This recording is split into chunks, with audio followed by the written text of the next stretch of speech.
Dis Julien, quel est le cas client le plus fou que tu aies rencontré? Un client qui vient me voir un jour, anesthésiste, en société d'exercice libéral, notamment en CELAS, et qui prenait 450 000 euros de rémunération par an. Vous devez simplement poser la question, pourquoi, cher docteur, prenez-vous autant de rémunération? Est-ce que vous avez besoin de 40 000 euros par mois pour vivre?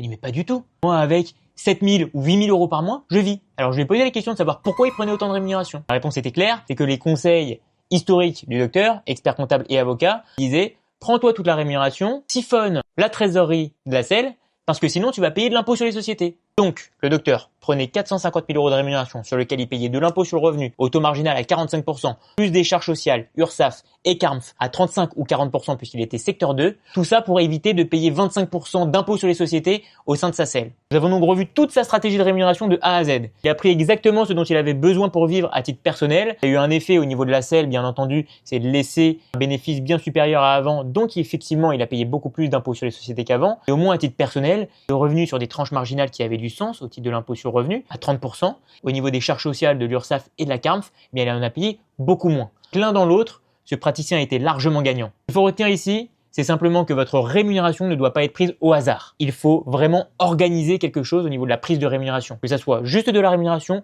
ou de la rémunération et dividendes. De temps en temps, vous avez un intérêt à mixer entre les deux.